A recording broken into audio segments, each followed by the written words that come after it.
I shouldn't have been the one holding the envelope, but fate placed it in my hands. My father's lawyer, a stern man with silver-rimmed glasses, slid it across the mahogany table like it carried poison. "Only you should read this first," he whispered. My palms sweated as I tore open the seal, my family watching from the other side of the room, unaware. The words leapt off the page before I could breathe. "My children are not who they believe they are." My pulse hammered in my ears. My father had left us an inheritance of chaos, not wealth. A will should bind a family tighter, but this one cracked the very ground beneath my feet. One sentence had the power to split siblings, destroy marriages, and burn decades of memories. I looked up, and suddenly every face I loved felt like a stranger. My name is Cassandra Harlow, and I am 39 years old. I grew up in the small town of Madison, Ohio, where everybody knew everyone, and gossip spread faster than wildfire. My father, Raymond Harlow, was a respected contractor who built half the homes in our county, and my mother, Patricia, was a schoolteacher who taught generations of children to read. We were the picture-perfect family, or at least that's what the neighbors believed. Behind closed doors, we lived under rules as unyielding as my father's cement foundations. Respect was demanded, silence was enforced, and secrets were sealed tighter than his construction vaults. I had two siblings, Marcus and Ellen, and I thought I knew them better than anyone. But the will in my hand said otherwise. The day had started like a funeral inside my chest, heavy with the weight of loss. My father had passed suddenly from a heart attack at 72, and the town mourned him like a fallen pillar. People brought casseroles, flowers, and stories about how he saved their houses from foreclosure or helped them through hard winters. I smiled politely, but I knew a different man, one who kept his emotions buried deeper than his money. When the lawyer called us in for the reading of his will, I expected instructions about the house, the savings account, and maybe a letter of wisdom. Instead, what I found was a confession masked as legal testimony. A confession that would turn my grief into rage, my love into doubt, and my family into enemies. The lawyer asked if I wanted to read it privately or share it aloud. My throat locked. I folded the letter back into its envelope and tucked it under my palm like it was an uncut diamond. Valuable, dangerous, impossible to ignore. My siblings, Marcus with his broad shoulders and easy grin, Ellen with her sharp eyes and polished nails, leaned forward in unison. "Well?" Ellen asked, impatience dripping from her tongue. Marcus added, "Come on, Cass, just read it." I shook my head, muttering something about needing time. They exchanged puzzled looks, but I couldn't bring myself to expose the storm yet. If I read it aloud, the room would erupt in a war none of us were ready for. I stepped outside after the meeting, the autumn wind slapping my cheeks. The trees along Main Street had begun to shed their leaves, their branches bare and trembling, just like my heart. I walked past the bakery where my father used to buy me lemon tarts on Saturdays, past the old hardware store where he taught me how to choose the right nails for a project. Each step reminded me of the man I thought I knew, the man I mourned. But the letter whispered otherwise. The betrayal inked on that paper didn't just hurt, it rewrote my entire childhood. Was my mother in on it? Did Marcus or Ellen know? And most importantly, who among us was not who we claimed to be? I sat in my car, the envelope resting on the passenger seat like a coiled snake. My reflection in the rearview mirror startled me. My brown eyes, once soft with grief, now burned with suspicion. My chestnut hair clung to my damp forehead, strands wild like my thoughts. I whispered to myself, "What are you hiding, Dad?" A memory flashed of him warning me never to dig too deep into family matters, that some things were better left buried. But I had always been the curious one, the daughter who asked too many questions, the rebel who wanted answers. And now, in his death, he had left me the biggest question of all. Why hide the truth in a will? Why leave us this landmine to step on? That night I couldn't sleep. I laid the will on my nightstand, unopened a second time, and stared at it under the glow of the lamp. My husband, Daniel, rolled over and asked, "You okay?" I mumbled something about stress, unwilling to draw him into the mess just yet. My marriage had its own cracks. Arguments about money, resentment over his late nights at work, the growing silence between us. Adding my father's secret would be like pouring gasoline on embers. Still, my chest ached with the need to tell someone. The words betrayal, hidden affairs, children not who they believe they are echoed like thunder. I pressed the letter to my chest and felt the weight of my family's future pressing back. At dawn, I returned to the lawyer's office, hoping he could offer clarity. "You must understand," he said, cleaning his glasses nervously. "Your father's instructions were clear. He wanted you to be the first to read it fully. He said only you would know what to do." His words stabbed me with both responsibility and fear. Why me? Why not Marcus, the eldest, or Ellen, the pragmatic one? Why had he burdened the middle child, the daughter who always felt like she didn't quite belong? My stomach churned with the thought that maybe that was the reason. Maybe I wasn't who I thought I was. Maybe I was the lie he was hiding all along. I drove to the lake where my father used to take us fishing, the envelope still sealed inside my bag.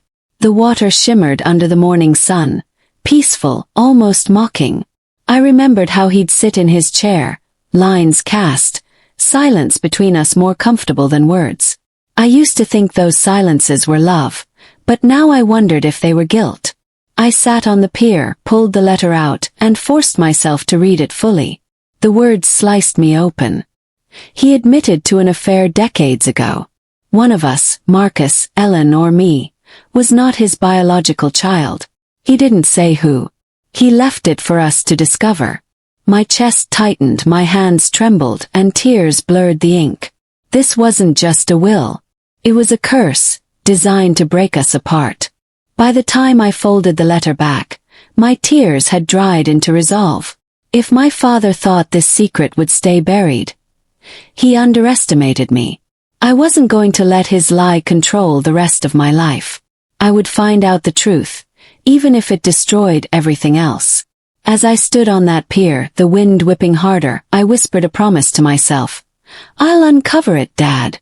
And when I do, I'll make sure your name isn't remembered for what you built, but for what you broke." I want to pause here, dear listener, and thank you for following me into the beginning of this journey. My father's will didn't just divide assets.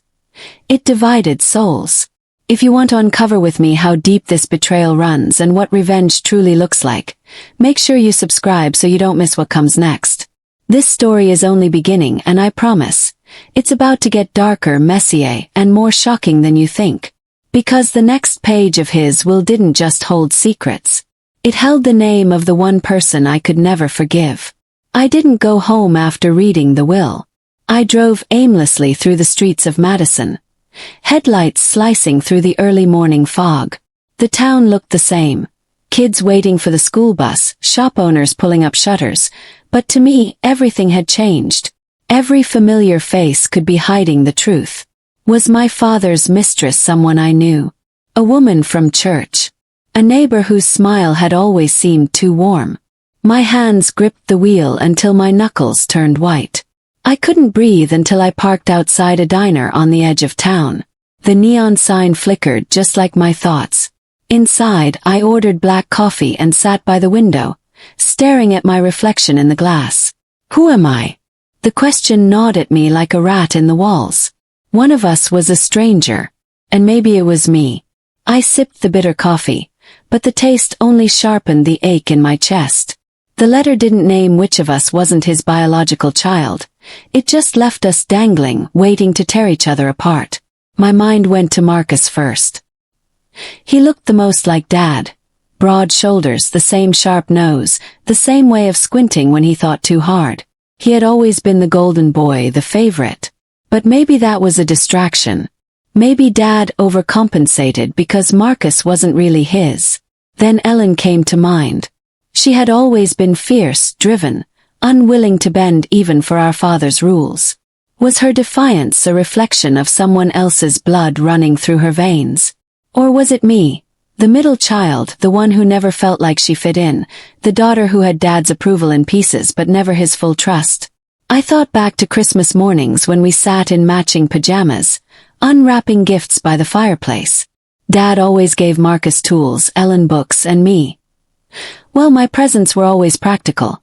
A coat, a backpack, something useful, but never something I wanted. Was that love or was that distance? The memories blurred together until I couldn't tell if I was inventing signs to fit the secret. I took out the letter again, laying it flat on the table, tracing the words with my fingertip. He hadn't just confessed to the affair. He had written about regret. He said he couldn't die without unburdening himself, but he didn't have the courage to face us. Instead, he made me the messenger of destruction. My coffee had gone cold, but I sat there for hours, my mind unraveling, my body too heavy to move. The bell above the diner door jingled, pulling me from my spiral. Ellen walked in, heels clicking against the floor, her sharp gaze locking on me immediately. "Thought I'd find you here," she said, sliding into the booth across from me. I stiffened, clutching the letter, but she noticed anyway. "You've read it, haven't you?" Her voice carried accusation and desperation all at once. I tried to hide the tremor in my voice. "Not all of it." She leaned forward, lowering her tone. "Cass, Dad told me something before he died. He said not everything in the family was what it seemed. He said one day I'd understand." My heart slammed against my ribs. Did she know more than I did? Was she here to protect herself, or to accuse me? I tucked the letter into my bag, but the weight of her stare pressed harder than the words inside. Marcus showed up that evening at my house. His face red from the cold and maybe from anger. He didn't even knock, just barged in like he owned the place. "You're holding something back, Cass," he said, towering over me. His voice, usually warm, was edged with steel. "The lawyer said Dad left instructions for you first. Why you? Why not me?" His words hit the sore spot I'd been nursing all day. Why me indeed? I folded my arms, holding my ground. Because maybe Dad trusted me to handle the truth. Marcus scoffed. "Or maybe you're the one with the secret." His eyes darted to my bag where the letter was hidden. For the first time in my life, I was afraid of my own brother. He looked at me like an enemy. The tension between us thickened, and I realized Dad's will was already working, splitting us apart line by line. That night, Daniel tried again to ask what was wrong, but I couldn't tell him. My marriage was fragile enough without adding this secret. Instead, I retreated to the guest room, spreading the letter on the bed like evidence at a crime scene. I read and reread it, searching for hidden clues. There was one line that stuck out like a knife. "The truth is buried in the blood." My stomach dropped. He meant DNA. He meant one of us had to test, to uncover the lie through science, not confession. But how could I bring that up without igniting a war? If I asked Marcus or Ellen to test, they'd assume I suspected them. If I volunteered myself, I risked discovering I wasn't really a Harlow at all. The thought of losing my identity, of being a mistake, chilled me more than the December wind outside. The next morning, Ellen called me, her voice shaking. "Marcus is digging into Mom's old things. He thinks the affair happened in the 70s. He's tearing apart the attic looking for proof." My heart sank. If Marcus found something, he'd use it as a weapon. Ellen continued. "Cass, we have to stay ahead of him. Whatever this is, he'll twist it to his advantage." I didn't know whether to trust her. She had her own ambitions, her own ways of bending truth when it suited her. But I knew one thing. Marcus was dangerous when angry. And if Dad's will had placed me in the middle, it meant my role wasn't just to suffer the truth. It was to control it. For the first time, I understood why my father left it to me. Not because he trusted me, but because he knew I wouldn't walk away. I drove to my mother's nursing home that afternoon, the letter burning a hole in my purse. She was 70 and frail now, her once proud posture replaced by slumped shoulders, her eyes clouded by both age and secrets. When I walked into her room, she smiled weakly, but I saw fear flicker behind her expression. "Mom," I whispered, sitting at her bedside. "Dad left something. Something about us not being who we think we are." Her hand trembled as it reached for mine. She didn't deny it. She just sighed, her lips parting as though to speak, then closing again. Some truths, Cassandra, are heavier than love, she finally said. My heart twisted. She knew. She had carried this weight all along. But before I could press further, a nurse entered, breaking the moment. I left with more questions than answers, the silence between us screaming louder than words. That night, I dreamed of my father standing at the edge of the lake, his silhouette dark against the moonlight. He wasn't holding a fishing rod, but a shovel. He dug into the earth over and over, sweat dripping down his brow. When I got closer, I saw he wasn't digging for treasure. He was burying something. Small box locked tight. When I reached out to grab it, he turned to me, his face crumbling into dust. I woke up drenched in sweat, my heart pounding. It wasn't just a dream. It was a warning. Dad hadn't just hidden the truth in his will. He had hidden it in our lives, buried in memories, in places we hadn't thought to look. And now, I wasn't sure if finding it would save us, or finish tearing us apart. The next morning, I woke with the weight of the will still pressing on my chest like a stone I couldn't lift. The words had burned themselves into my mind, repeating like a curse. To my beloved son Jonathan, I leave the house and all assets attached. Jonathan, my older brother, the golden child, the one my father adored while I was treated like a shadow. But it wasn't the favoritism that stunned me. It was the hidden note tucked inside the envelope, written in my father's jagged handwriting, addressed only to me. Lydia, forgive me for the secret I kept. You were never supposed to know. My hands trembled as I held it. Never supposed to know what? I dressed quickly, heart hammering, and drove to the house where Jonathan still lived. The same house where we grew up, where my father built his empire brick by brick. The house smelled of fresh paint when I arrived, as though Jonathan had already begun his reign over what was once our family's home. He greeted me at the door with his smug smile, the kind that made me want to shatter the air between us. I see you read it, he said casually, as though the will was nothing more than a grocery list. I clenched my jaw, trying not to explode, but his arrogance only made the fire inside me grow. Jonathan, I said, my voice sharper than I intended, did you know about the note? His eyebrows twitched, the tiniest crack in his mask of confidence, but he quickly recovered. What note? He asked, pretending ignorance. I pulled the folded paper from my coat pocket and held it up. His eyes flickered just for a second, betraying something he didn't want me to see. That was all I needed. My father's will wasn't just favoritism, it was a cover-up. A lie that Jonathan knew, a lie he was willing to protect with his smug grin and dismissive tone. We sat in the living room, the silence between us heavy with unspoken truths. I scanned the photographs still hanging on the walls, all of them chosen by Jonathan, I realized. Photos of him with Dad fishing at the lake, him graduating college, him standing proudly beside the new family car. I wasn't in a single one. Not one. My throat tightened, my father's absence screaming louder in those missing frames than words ever could. Why would he hide something from me? I asked almost to myself. Jonathan leaned back, smirking. Maybe he didn't trust you. Maybe he didn't think you were strong enough. His words pierced me, but beneath the pain was clarity. He was protecting something, and he was using cruelty as a shield. The note haunted me, gnawed at me like a restless animal in my mind. That night, I spread the paper across my desk, staring at every loop and stroke of my father's handwriting, searching for clues. His penmanship was always neat, disciplined, but here it was frantic, hurried, as though he had written it in desperation. My lamp flickered as though echoing my unease, and I realized this wasn't just a message. It was a confession. I whispered the words aloud. You were never supposed to know. Know what? That I wasn't his daughter. That Jonathan wasn't my brother. Or that the will itself was a lie.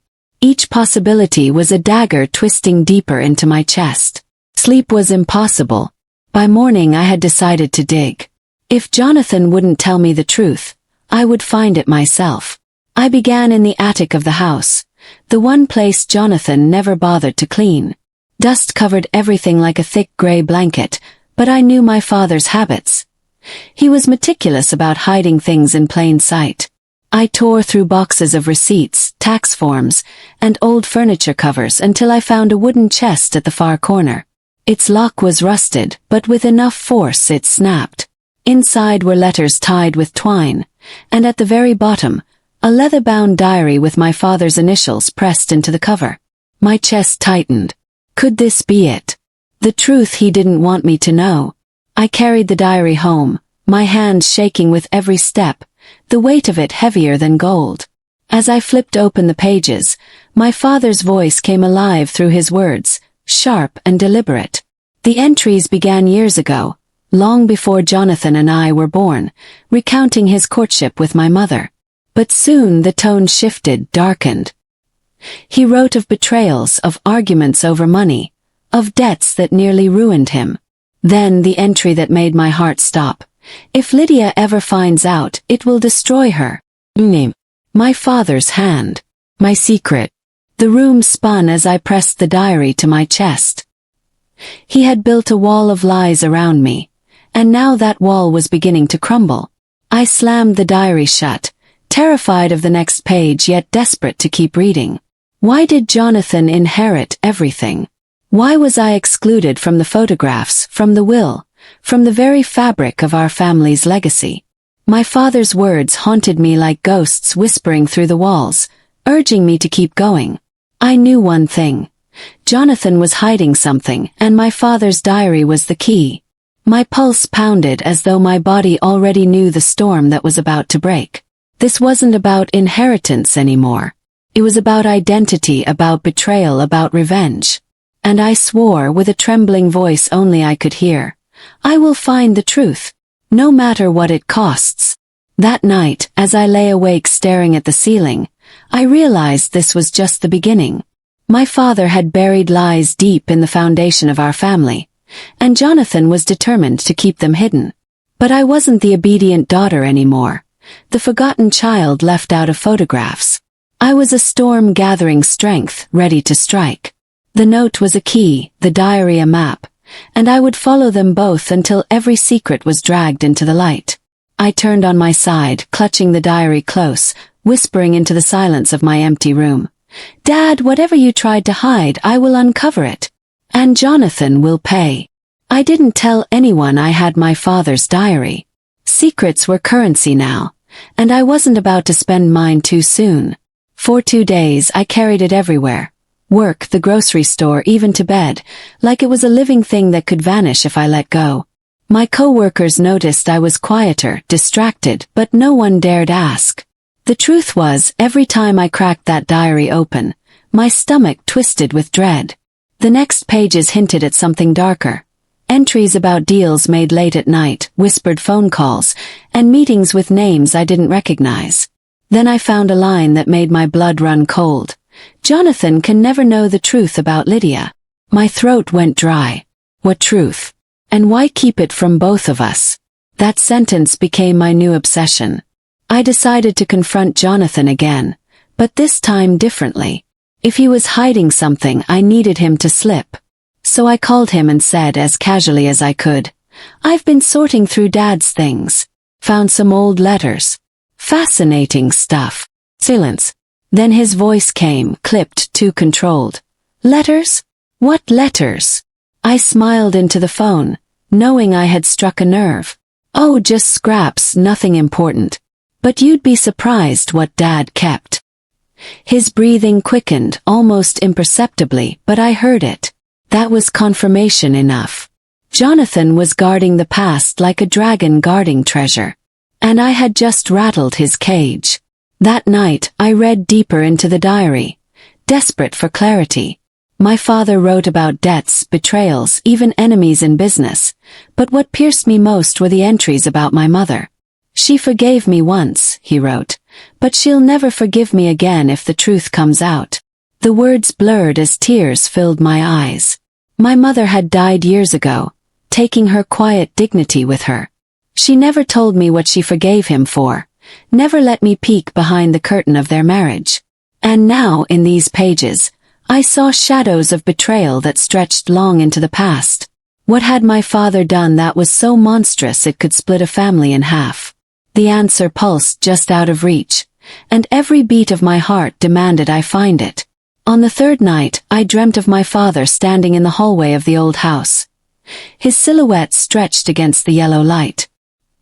He held the diary in his hand and said, "Stop, Lydia. Some truths aren't meant for you." When I woke, drenched in sweat, I knew I couldn't stop. Fear was a leash, and my father had tried to chain me with it even after death. But I was no longer a girl afraid of shadows. I was a woman with nothing left to lose. I packed the diary into my bag and drove back to the house, determined to search every inch until I uncovered what Jonathan was desperate to bury. The house was quiet when I arrived, but Jonathan's truck was in the driveway. My chest tightened, a warning that danger was closer than I realized. I slipped inside anyway, heading straight for Dad's study. The room smelled the same: leather, tobacco, and dust. Books lined the shelves like sentinels guarding secrets, but I knew my father's tricks. He used books as hiding places, sliding documents behind spines and inside covers. I pulled volume after volume, and there, behind an old ledger, I found a small metal box. My hands trembled as I pried it open. Inside were birth certificates, property deeds, and photographs. My breath caught when I saw one, a baby wrapped in a hospital blanket, held by my mother. The name scrawled beneath it wasn't Lydia Wynne. It was Lydia Carter. The room tilted, my knees nearly buckling. Carter. That wasn't our family name. I flipped through the documents, realizing with horror that my birth certificate was different from Jonathan's. My father wasn't my biological father. I was born before their marriage, the product of an affair my mother must have kept hidden. My heart shattered and reassembled itself in rage all at once. That was the truth. That was the lie buried in his will. Jonathan had inherited everything because he was blood. And I, his daughter in name only, was cast aside like a stranger. The note suddenly made sense. You were never supposed to know. My life had been built on a false foundation, and I was standing in the rubble of it. I slammed the box shut, tears streaming down my face. That's when Jonathan appeared in the doorway, his shadow falling across the study. His voice was low, steady, dangerous. You weren't supposed to find that. The calmness in his tone chilled me more than anger ever could. He had known. He had known all along. He leaned against the frame, arms crossed like a predator cornering prey. Do you see now?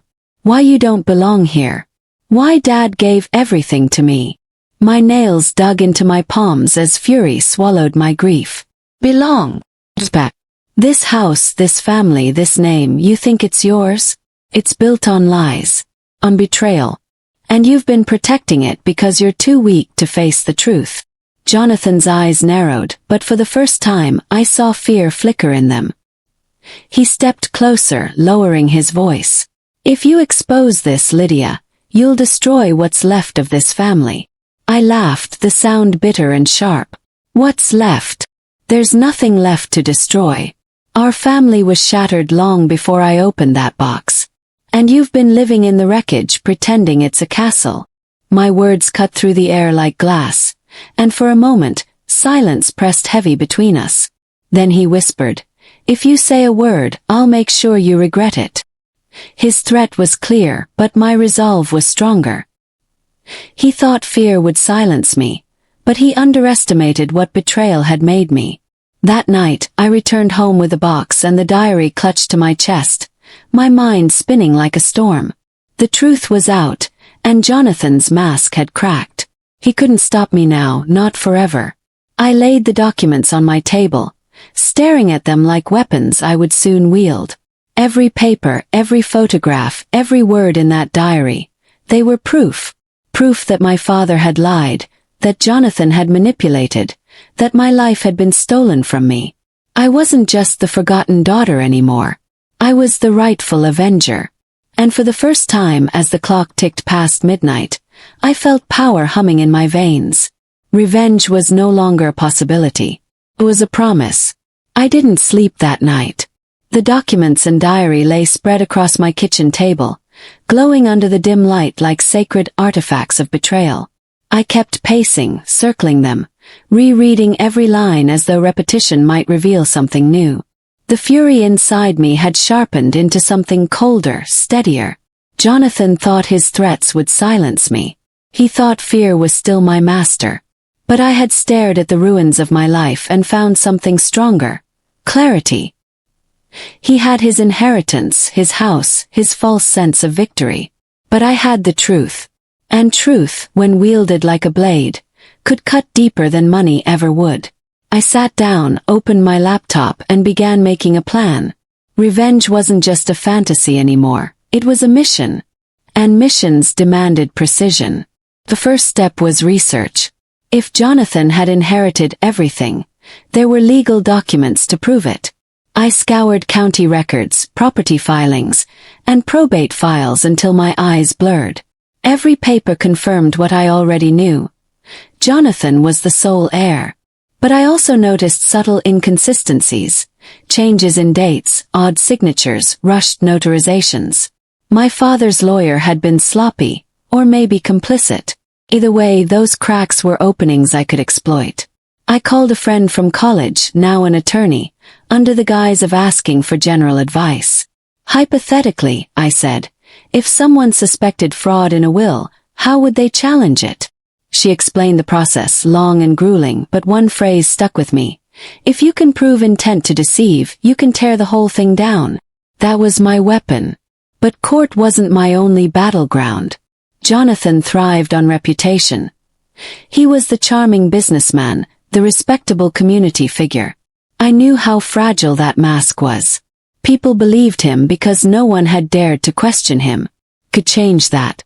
I began piecing together a dossier. Copies of the diary pages, the birth certificate showing my true lineage, photographs of the box's contents. Every item was a bullet waiting to be fired. The idea of leaking it to the press flickered in my mind. But I wasn't ready to unleash it yet. Timing mattered. Revenge wasn't about striking first, it was about striking when the target least expected it, when they were most vulnerable. And Jonathan had no idea how vulnerable he really was. Still, the thought of my mother haunted me. Why hadn't she told me the truth? Why had she carried that burden alone? One night, I lit a candle by her old photograph and whispered into the silence. Did you protect me, or did you abandon me? My voice cracked, the pain searing. For a moment, the rage faltered, replaced by a hollow ache. But then I remembered Jonathan's smirk, his threat, his certainty that I didn't belong. That memory hardened me again. My mother may have stayed silent, but I wouldn't. I owed it to myself, and to the truth, to speak, even if it burned everything down. Especially if it burned everything down. The second step of my plan was infiltration. Jonathan still lived in the house, and I suspected he hadn't revealed everything. The diary had hinted at records in the cellar, words that now replayed in my head. So I returned under cover of night, parking 2 streets away and creeping toward the house. The windows were dark, and his truck was gone. My pulse raced as I slipped inside with the spare key I'd never returned. The house groaned like an accomplice betraying me, every floorboard creaking underfoot. I moved fast, heading for the basement door. It was locked, but locks never stopped me as a child. I found the key above the frame, exactly where Dad always left it. The cellar smelled of damp earth and mildew. I flicked on the light and froze. Rows of file boxes lined the walls, each labeled with dates and cryptic symbols. I opened one at random and felt my stomach drop. Inside were bank ledgers, offshore account statements, and receipts for transactions that screamed of corruption. Millions funneled through shell companies, secret deals signed under aliases. My father had been running more than a business. He had built an empire of deceit. And Jonathan had inherited not just the house, but the criminal legacy. I snapped photographs with my phone, each click a heartbeat of evidence. That's when I heard it, the distant growl of Jonathan's truck pulling into the driveway. Panic surged, but adrenaline sharpened me. I turned off the light, clutching the phone, and slipped into the shadows. Jonathan's footsteps thundered overhead, then descended the stairs. My breath caught as the basement door creaked open, light spilling down. He muttered to himself, rifling through a different box. I stayed frozen, hidden behind a stack of crates, until he finally left. When the door closed and his footsteps faded, I bolted, slipping out the back and into the night. My heart hammered, but I smiled through the fear. Now I had him. Proof of fraud, corruption, and cover-ups, all tied to Jonathan by inheritance. He couldn't silence this, not without burying himself. The game had changed. He thought he was the predator, but he had no idea the prey was evolving into something far more dangerous. Back home, I spread the photographs across my table beside the diary and birth certificate. It looked like a war map now, every piece of evidence a strike point against Jonathan. The rage in me no longer burned wild. It burned focused, like a blade honed to perfection. He had stolen my place, my identity, my peace. But I would steal his world. Piece by piece, lie by lie, I would dismantle the kingdom he thought was unshakable. The courts would see the fraud. The press would expose the corruption. And the people who trusted him would turn away in disgust. Jonathan Wynne wouldn't just lose his inheritance. He'd lose his name, his power, his life as he knew it. And I would be the one holding the match when it all went up in flames. Yet even as I plotted, a gnawing thought whispered at the edges of my mind. What if I was becoming the very thing I hated? My father had built his life on lies. Jonathan guarded them with threats. And here I was, weaving a scheme of deception and destruction. Was I different, or was this blood in my veins shaping me into them? I pushed the thought aside. Justice and revenge might wear the same mask, but I knew my purpose. I wasn't building an empire. I was dismantling one. And when the dust settled, maybe then I'd find peace. But until that day, peace was a luxury I couldn't afford. The third step was simple: patience. I knew Jonathan would sense something, but I wanted him restless, paranoid, unraveling. Fear makes mistakes bloom, and I was ready to harvest them. As I leaned back in my chair, staring at the mountain of evidence, one truth settled over me like armor. I was no longer the forgotten daughter. I was the storm he never saw coming. And by the time I was done, Jonathan wouldn't just regret underestimating me. He would curse the day I opened that diary. I woke to the sound of shattering glass. At first I thought it was part of a dream, but then the sharp crack echoed again, jolting me upright. My heart pounded as I stumbled into the living room. A brick lay on the floor, surrounded by shards of broken window. Taped to it was a note, scrawled in messy, jagged handwriting. "Stop digging, or next time it's you." My blood ran cold. Jonathan knew. Somehow, he had figured out I'd been in the cellar. I clenched the note in my fist, anger shaking my body. He wasn't just threatening me anymore, he was escalating. That meant my plan was working, but it also meant the danger was real. For the first time, I felt the thin line between my pursuit of justice and the possibility of losing everything. And I knew there was no turning back. I cleaned up the glass mechanically, my hands trembling. Every scrape of the broom sounded like a warning. My father's house, the diary, the evidence. It had all lit a fire under Jonathan, and now he was cornered. A cornered man is the most dangerous kind. I thought about calling the police, but what would I tell them? That my half-brother threw a brick because I uncovered a decades-old fraud? They'd laugh or worse, dismiss me. No, this battle was mine. I taped cardboard over the broken window and sat down at the table, staring at the photos, the documents, the diary. "You wanted me silent," I whispered into the night. "But you just handed me a louder voice." My fear was still there, gnawing, but anger was the shield I gripped tighter. The next morning I went to work as usual. My coworkers noticed my pale face and distracted eyes, but I brushed them off with a weak smile. Inside, though, I burned with determination. At lunch, I sat in my car, flipping through the photographs again. That's when I noticed something I had missed before. An entry in one of the ledgers, dated just weeks before my father's death. A transfer of nearly $500,000 to an account under the name JW Holdings. My breath caught.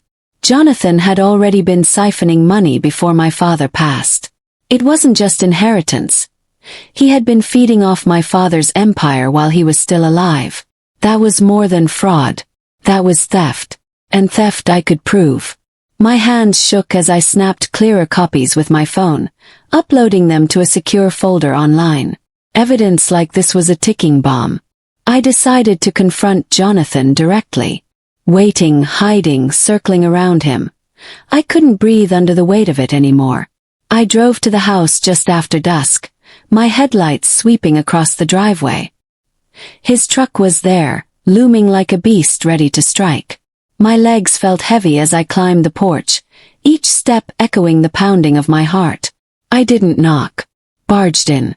Jonathan was in the kitchen, a glass of whiskey in his hand, smirk already plastered across his face like he had been expecting me. "Well," he drawled, "look who decided to crawl back." His calmness infuriated me. I slammed the diary onto the counter, the pages splaying open like an accusation. "I know everything," I said, my voice low but steady. His smile faltered just slightly, and in that flicker, I knew I had struck a nerve. "You don't know what you're playing with, Lydia," Jonathan said, leaning forward. His eyes glittered not with fear, but with the hunger of control. "Our father built an empire, and empires aren't clean. You think a few scraps of paper will undo that? You'll ruin yourself before you ruin me." I laughed bitterly. "Then why are you scared? Why break my window in the middle of the night?" His jaw tightened, and for the first time his mask cracked. He grabbed the whiskey glass and hurled it across the room. It shattered against the wall, spraying shards like his temper. "Because you don't belong," he roared. "You were never meant to inherit anything. You're nothing but a mistake, and I'll bury you if I have to." The words stung like acid, but beneath the sting, they ignited something deeper, defiance. I leaned closer, lowering my voice until it was barely a whisper. "You can try to bury me, Jonathan. But dirt never stays quiet forever." He blinked, caught off guard by my calmness. I picked up the diary, tucking it under my arm. "This isn't just about money anymore. It's about truth. And truth doesn't need your permission." His laugh was hollow, desperate. "You think people care about truth. They care about power. And I have it. All you've got is paper and spite." I walked toward the door, refusing to let him see the tremor in my hands. "Then let's see who the world believes," I said, and stepped out into the night. My body shook with adrenaline, but a small part of me thrilled at the confrontation. He was rattled. And a rattled man makes mistakes. When I got home, I couldn't sit still. The confrontation had lit a fire under me. I contacted an investigative journalist I followed online, someone who had exposed corruption in city politics just last year. I wrote a careful email, attaching a few redacted files and hinting at bigger revelations. My finger hovered before clicking send. This was the point of no return. Once the story was out, Jonathan wouldn't just be angry. He'd be desperate. And desperate men are dangerous. But I pressed the button anyway. A strange calm settled over me, the kind that comes when you know there's no turning back. If Jonathan wanted war, I was ready to fight. And this time I wasn't fighting alone. 2 nights later, I noticed a black SUV parked down the block. It was there when I got home from work, engine idling, headlights off. It was still there an hour later, and when I peeked again, I could swear I saw a figure watching me. My chest tightened with dread. Jonathan was escalating again. I closed my blinds and paced my living room, weighing my options. Should I call the police? Should I confront them? Or should I act like I didn't notice? Fear pressed down on me like a suffocating blanket, but underneath it, something sharper glimmered. If Jonathan wanted to intimidate me, he underestimated just how much rage I had left. I grabbed my phone and filmed the SUV through a crack in the blinds, saving the video. Every threat he sent became another weapon in my arsenal. That night I barely slept, but my mind was alive with plans. Jonathan had money, connections, and intimidation tactics. But I had evidence, determination, and the one thing he lacked: nothing left to lose. I replayed his words in my mind, the venom in his voice when he called me a mistake. A mistake doesn't fight back. A mistake doesn't outsmart the predator. And I would prove it. This wasn't just about a will anymore. It wasn't even just about inheritance. It was about survival, identity, justice. Jonathan thought he was fighting to keep his power, but I was fighting to reclaim my life. And that gave me an edge he couldn't buy. As dawn broke, I stared out the window, the SUV finally gone. My reflection in the glass looked different. Harder, sharper, more determined. I had stepped into a battle I never wanted, but now that I was in it, I wouldn't back down. Jonathan thought the will was his shield. But it was about to become his downfall, and I would be the one to deliver the final blow. The letter came in a thick white envelope stamped with a law firm's name I didn't recognize. My stomach twisted as I tore it open, and the words blurred before my eyes. Cease and desist. Defamation. Civil lawsuit pending. Jonathan had moved first. He was accusing me of spreading lies about him, dragging his name through the mud, and damaging the company's reputation. The irony burned. I wanted to laugh, but all I could do was stare at the bold black ink and feel the weight of what this meant. Court fees. Lawyers. A public fight I wasn't ready for. He hadn't just threatened me anymore. He was dragging me into his arena, one where he thought money would always win. But deep inside I felt something else, a stubborn flame. If he wanted a war in the light, then I would burn brighter than his lies. I carried the envelope to the kitchen, setting it down next to the diary and the stack of papers I had collected. My hands trembled, but my anger was steadier than my fear. Jonathan thought he could scare me into silence with legal threats. He thought I would crumble under the weight of his lawyers. But I had already been broken once, when I realized my father's will was a lie, when I saw the betrayal in Jonathan's smug grin. Broken things don't shatter the same way twice. I pulled out my phone and dialed the journalist I had contacted. When she answered, her voice calm and confident, I told her everything. The lawsuit, the threats, the SUV outside my house. There was a pause on the line, and then she said, "This is bigger than you think. But if you're ready, I'll help you fight." The next day my story went public. An article appeared online, not just about inheritance disputes but about corruption, siphoned money, and intimidation. My name was there, clear and bold. Lydia Caldwell, daughter of Raymond Caldwell. I felt exposed, like my skin had been stripped away, but I also felt free. No more hiding. Jonathan called me that night, his voice icy. "You've made a mistake," he said. "You just painted a target on your back." I steadied my breathing, refusing to let him hear my fear. "Then aim carefully," I said and hung up. My hands shook for 10 minutes afterward, but the words gave me strength. For once, he was the one reacting to me. Jonathan's counterattack came fast. He stood on the steps of Caldwell Industries the following morning, flanked by cameras and microphones. I watched from my phone as he played the part of the grieving son, betrayed by a jealous half-sister. His voice dripped with false sorrow as he painted me as unstable, obsessed, and money-hungry.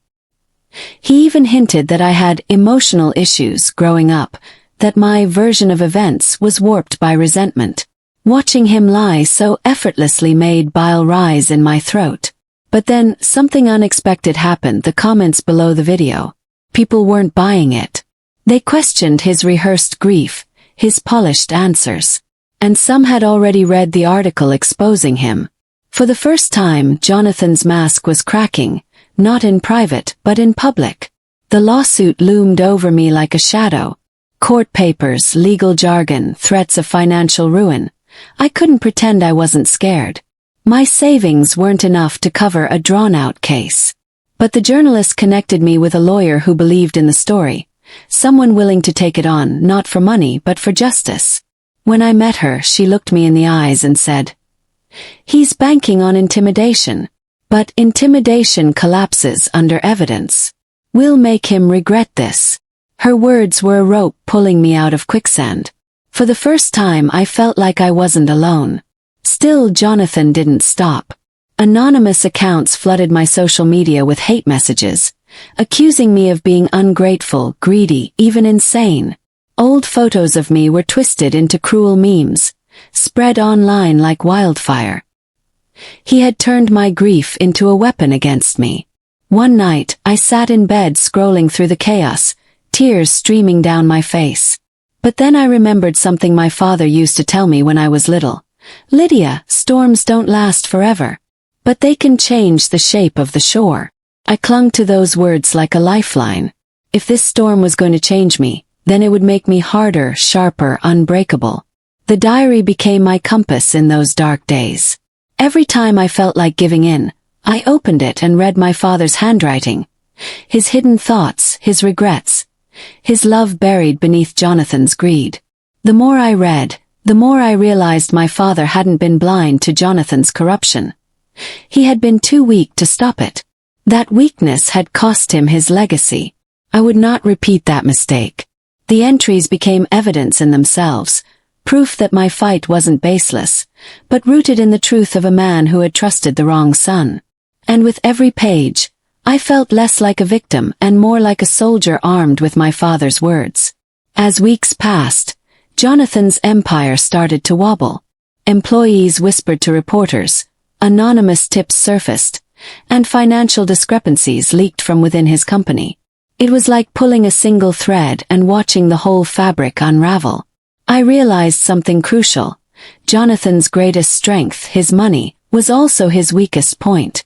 Greed leaves trails, and those trails were now lit for everyone to see. I wasn't just fighting for myself anymore. Others who had been silenced by him were finding their voices, joining the chorus. What began as my personal revenge was becoming a reckoning for everyone he had crushed under his ambition. The night before our first court date, I stood in front of the mirror, studying my reflection. The woman staring back at me didn't look like the broken daughter I had been weeks ago. Her eyes were steady, her jaw set, her shoulders squared. I whispered to her, "You're not just Raymond Caldwell's daughter. You're your own name, your own strength." And for the first time I believed it. Jonathan might have the resources, the lawyers, the lies, but I had truth. And truth, I realized, doesn't need an army. It just needs someone brave enough to carry it into the fire. When I walked into the courtroom the next morning, Jonathan was already there. His suit immaculate, his smirk carved into stone. He glanced at me like I was nothing more than an inconvenience, a fly buzzing in his empire's ear. But as I took my seat, diary in hand, I noticed something he didn't expect. The reporters, the cameras, the quiet buzz of a public that was no longer fooled. He thought dragging me into court would crush me. Instead, it had given me a stage. And as the judge called the room to order, I smiled faintly. Because deep down, I knew this was only the beginning. The courtroom felt colder than any place I'd ever been. The air hummed with tension, the kind that makes every whisper sound like thunder. I sat at the plaintiff's table, my lawyer beside me, while Jonathan lounged across the aisle with his army of attorneys. His smirk was sharper than a knife, as if he had already won. But then the bailiff called for order, and I saw the cameras lining the back wall, journalists scribbling notes, the judge's eyes sweeping the room. This wasn't just our fight anymore. It was public. My palms sweated as I clutched my father's diary, the weight of it like a heartbeat in my hands. For weeks, Jonathan had painted me as unstable, greedy, a liar. Today, for the first time, I had the chance to answer back. Not with words, but with truth. Jonathan's lawyer rose first, striding toward the jury with a polished confidence. "Ladies and gentlemen, what you will hear today is a story spun from resentment. My client, Jonathan Caldwell, has been accused of theft and manipulation by a woman who has no evidence other than her own bitterness. She seeks money she never earned, recognition she doesn't deserve." The lawyer's voice dripped with rehearsed pity. I could feel the jury shifting, their faces unreadable. My stomach twisted, but then my lawyer rose, calm and firm. This isn't about resentment. This is about deception. This is about a son who exploited his father, robbed a company, and silenced anyone who dared question him. And today, you will see evidence that cannot be ignored. Her words landed like stones in water, sending ripples through the room. The first witness was a former Caldwell Industries accountant. He looked nervous, his hands twitching as he swore the oath. Jonathan leaned back in his chair, confident the man wouldn't dare say anything damning. But then the accountant's voice steadied. I was instructed to move funds from the company's accounts into shell corporations. I was told not to ask questions, only to obey. Those orders came directly from Jonathan Caldwell. Gasps rippled through the courtroom. Jonathan's smirk faltered, just for a second. My heart leapt, but I kept my face calm, forcing myself to breathe. One thread pulled, and already the fabric of his lies was starting to unravel. I saw the jury lean forward, their pens scratching harder against paper.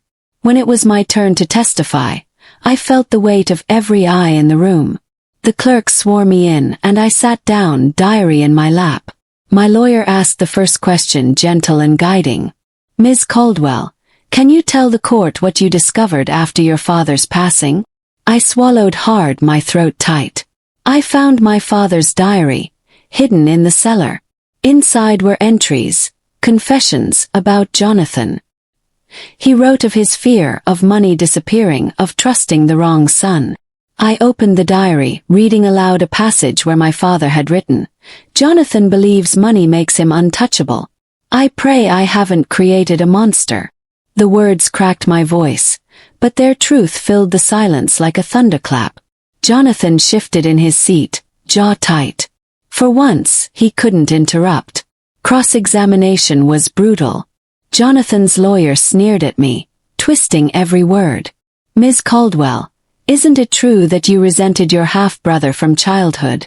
Isn't it true that you had financial troubles of your own, which would give you motive to invent this story?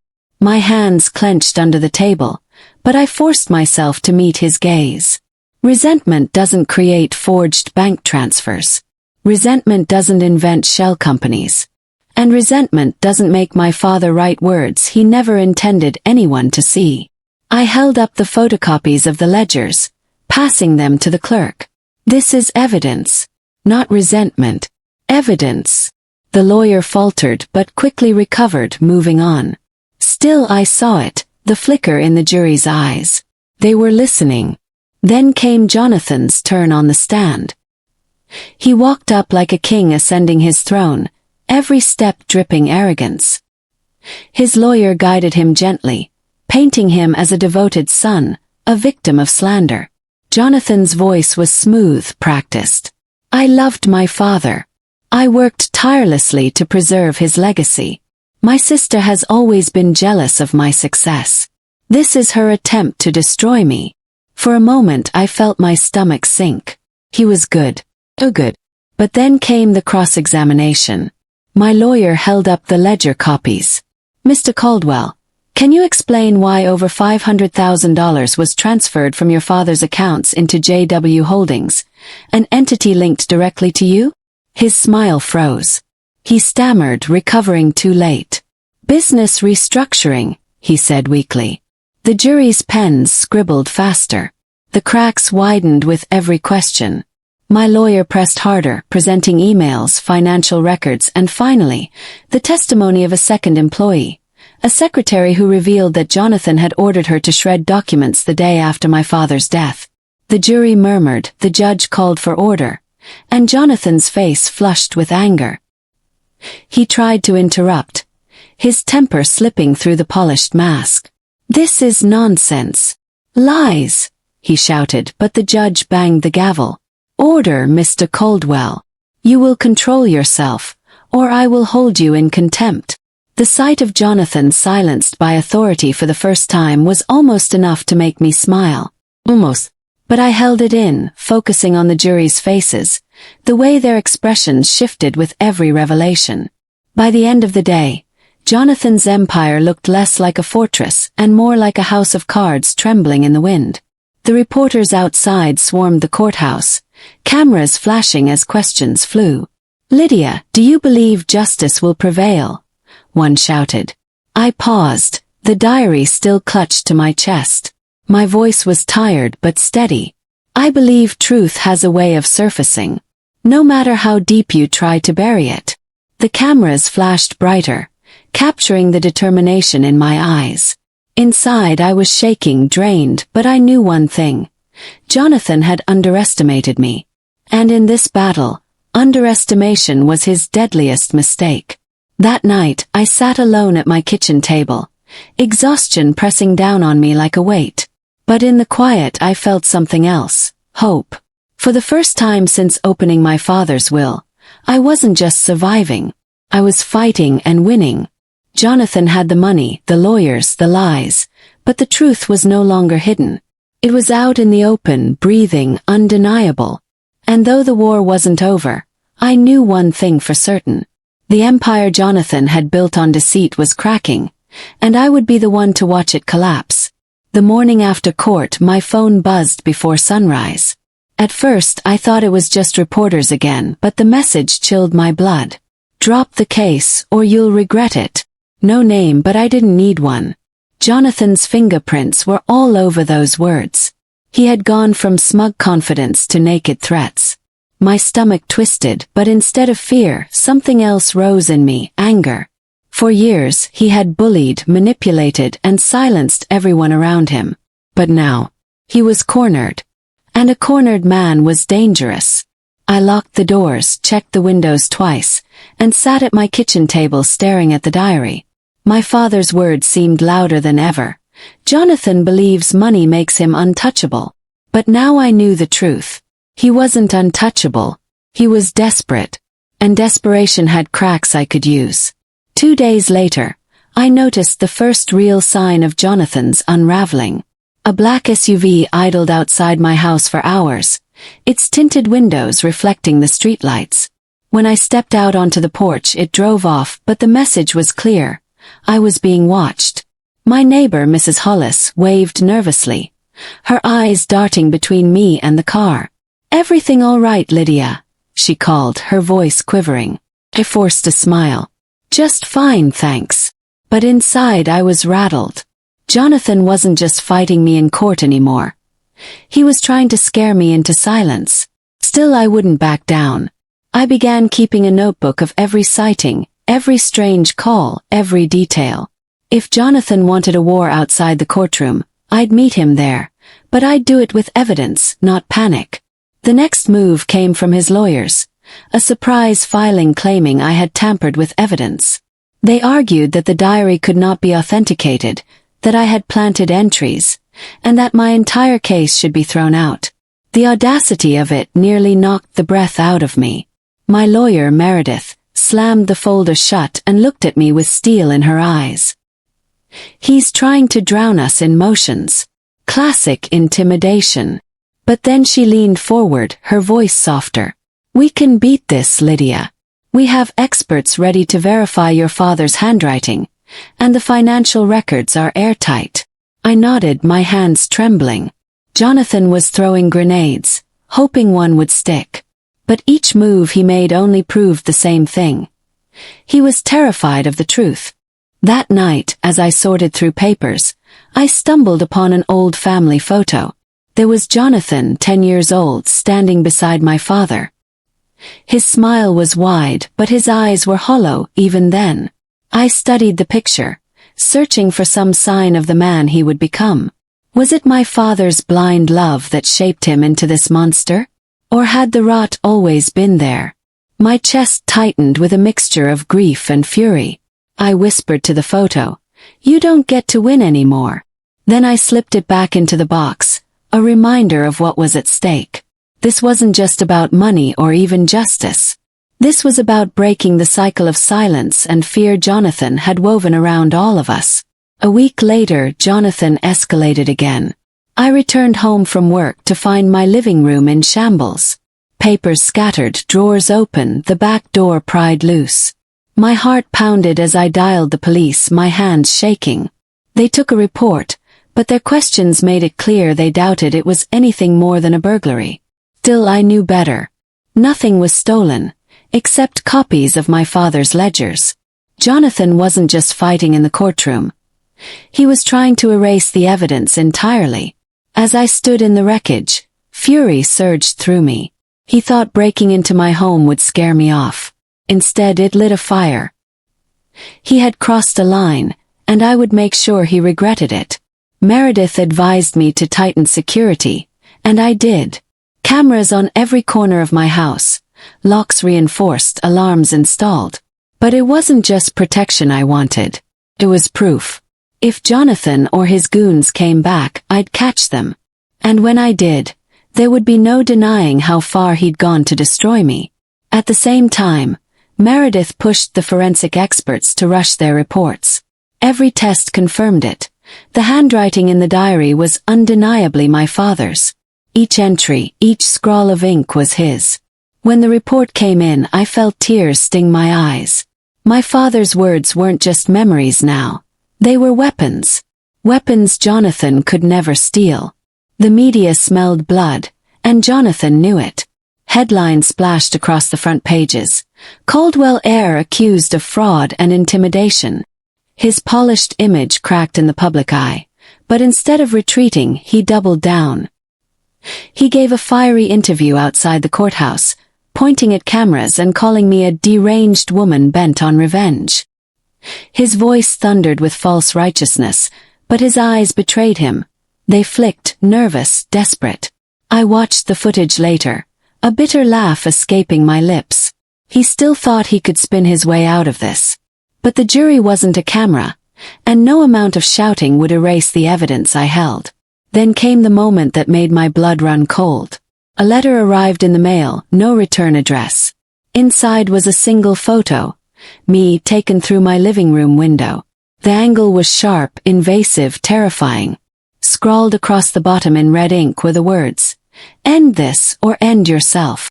My hand shook so violently I nearly dropped it. For a moment, panic clawed at my chest. But then something inside me hardened. I wasn't just fighting for my father anymore. I was fighting for myself, for every sleepless night Jonathan had caused, for every person too afraid to stand up to him. I tucked the photo into my evidence folder and whispered to the empty room, "You just signed your own sentence." By the time the next court date arrived, Jonathan looked different. His arrogance was still there, but it had curdled into something brittle. His eyes darted more, his jaw clenched tighter. When I walked past him, holding my father's diary and the forensic report, I caught the flicker of fear in his face. For the first time, Jonathan Caldwell was the one being hunted. The courtroom buzzed with anticipation, reporters filling every seat. I took my place at the plaintiff's table, my heart steady. This wasn't just about evidence anymore. It was about survival, about standing against a man who thought fear could win battles. He was wrong. And by the time this was over, the world would know it. The judge called for order, and the trial resumed. Jonathan's empire of lies was shaking, and now it was only a matter of time before it fell.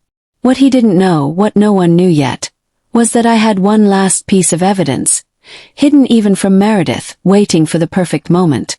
It was the key to everything, the final blow that would end him. As the courtroom quieted, I felt it burning in my bag, begging to be unleashed.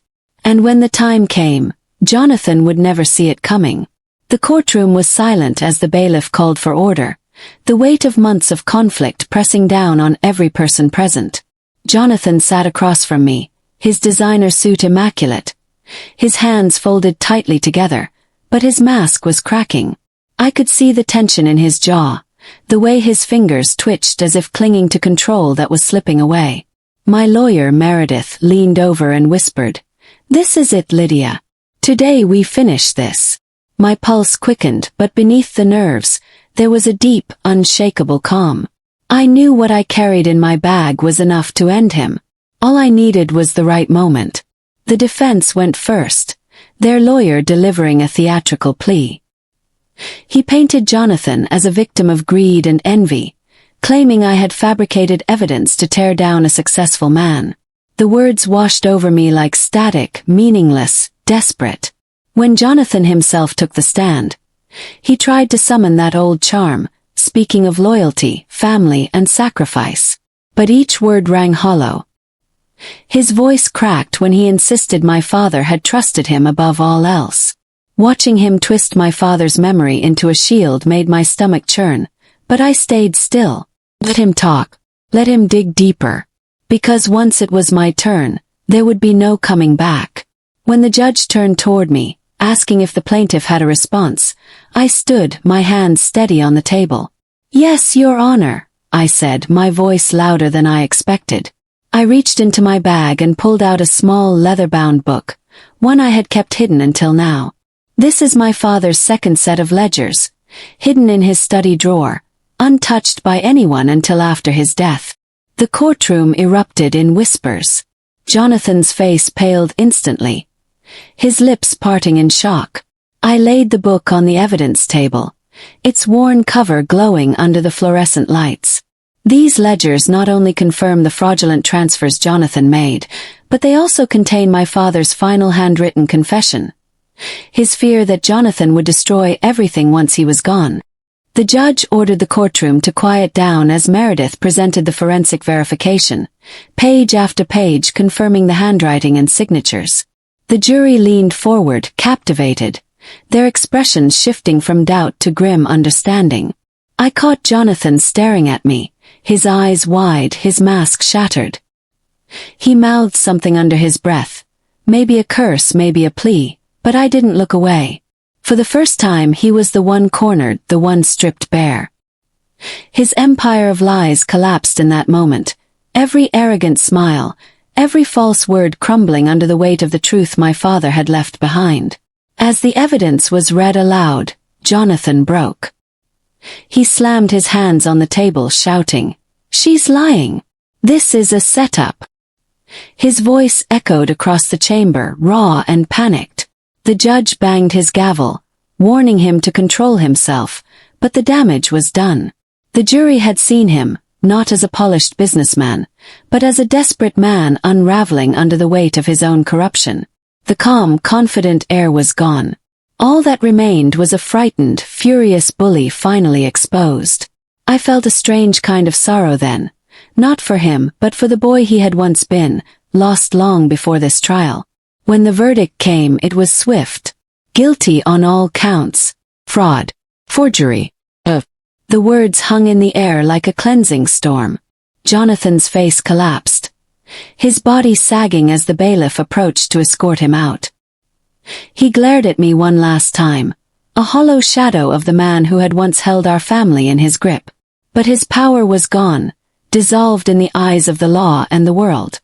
As he was led away in handcuffs, I exhaled for what felt like the first time in years.